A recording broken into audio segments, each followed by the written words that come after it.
ನಮಸ್ಕಾರ ಸ್ನೇಹಿತರೆ. ಡಿಸೆಂಬರ್ ಅಂದರೆ ಒಂದು ಸ್ಯಾಂಡಲ್ವುಡ್ಗೆ ಲಕ್ಕಿ ಅಂತಾನೆ ಹೇಳ್ಬೋದು. ಯಾಕಂದರೆ ಡಿಸೆಂಬರ್ನಲ್ಲಿ ತೆರೆಗೆ ಬರುವ ಸಿನಿಮಾ ಸೂಪರ್ ಹಿಟ್ ಆಗುತ್ತೆ. ಈ ಹಿಂದೆ ಡಿಸೆಂಬರ್ನಲ್ಲಿ ತೆರೆ ಕಂಡ ಮುಂಗಾರು ಮಳೆ, ಕಿರಿಕ್ ಪಾರ್ಟಿ, ಕಾಟೇರ ಸಿನಿಮಾಗಳು ಬಾಕ್ಸ್ ಆಫೀಸ್ನಲ್ಲಿ ಕೊಳ್ಳೆ ಹೊಡೆದಿವೆ.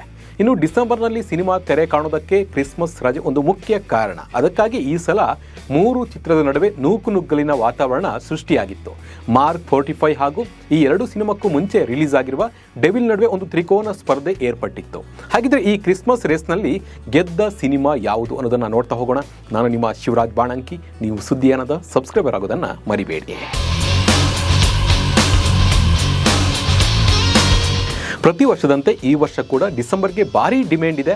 ಅದೆಲ್ಲರಿಗೂ ಕೂಡ ಗೊತ್ತಾಗಿದೆ. ಯಾಕಂದರೆ ಈ ಡಿಸೆಂಬರ್ನಲ್ಲಿ ದೊಡ್ಡ ದೊಡ್ಡ ಸ್ಟಾರ್ಗಳ ಚಿತ್ರ ರಿಲೀಸ್ ಆಗಿದೆ. ಕನ್ನಡದಲ್ಲಿ ಕೇವಲ 2 ವಾರದಲ್ಲಿ 3 ದೊಡ್ಡ ಚಿತ್ರಗಳು ಈ ವರ್ಷದ ಡಿಸೆಂಬರ್ನಲ್ಲಿ ಬಿಡುಗಡೆ ಆಗಿವೆ.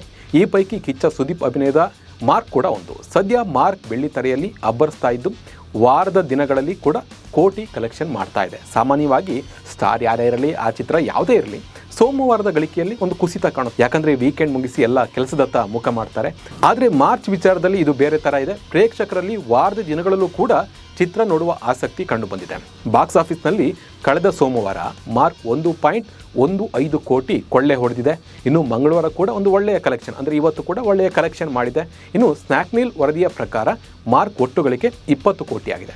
ಆದರೆ ಸಿನಿಮಾ ತಂಡದ ಮೂಲಗಳ ಪ್ರಕಾರ ಮಾರ್ಕ್ 37 ಕೋಟಿ ಕಲೆಕ್ಷನ್ ಮಾಡಿದೆ ಎನ್ನಲಾಗ್ತಾ ಇದೆ.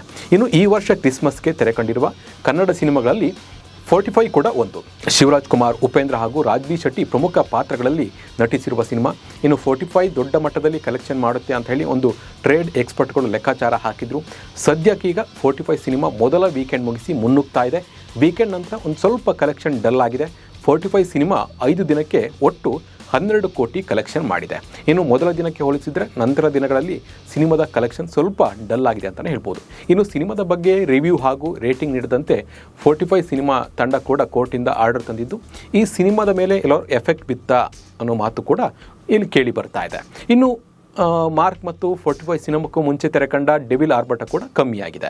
ಈ ಸಿನಿಮಾ 18 ದಿನಗಳಲ್ಲಿ ಒಟ್ಟು 35 ಕೋಟಿ ಕಲೆಕ್ಷನ್ ಮಾಡಿದೆ. ಈ 3 ಸಿನಿಮಾದ ಮುಂದೆ ಪರಭಾಷೆಯ ದುರಂಧರ್ ಸಿನಿಮಾ ಅಬ್ಬರ ಮಾಡ್ತಾ ಇದೆ.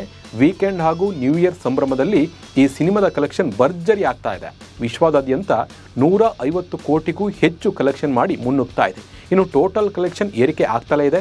26ನೇ ದಿನವೂ ಕೂಡ ಇದರ ಕಲೆಕ್ಷನ್ ಭರ್ಜರಿಯಾಗಿ ನಡೀತಿದೆ. ಪ್ರತಿ ವೀಕೆಂಡ್ ಹಾಗೂ ಪ್ರತಿ ದಿನ ಕೂಡ ಇಲ್ಲಿ ಜನ ಹೌಸ್ಫುಲ್ ಆಗ್ತಾ ಇದ್ದಾರೆ ಅಂತಲೇ ಹೇಳ್ಬೋದು ಈ ಸಿನಿಮಾಕ್ಕೆ. ಒಟ್ಟಿನಲ್ಲಿ ಡಿಸೆಂಬರ್ನಲ್ಲಿ ಸಾಕಷ್ಟು ಹೈಪ್ ಕ್ರಿಯೇಟ್ ಮಾಡಿದ ಕನ್ನಡದ 3 ಸಿನಿಮಾಗಳು ಕೂಡ ಕಲೆಕ್ಷನಲ್ಲಿ ಬರ್ತಾ ಸ್ವಲ್ಪ ಡಲ್ ಆಗ್ತಾ ಇರೋದಂತೂ ಸತ್ಯ. ಈ ಬಗ್ಗೆ ನಿಮ್ಮ ಅನಿಸಿಕೆ ಮತ್ತು ಅಭಿಪ್ರಾಯವನ್ನು ಕಮೆಂಟ್ ಮೂಲಕ ತಿಳಿಸಿ. ನಮಸ್ಕಾರ.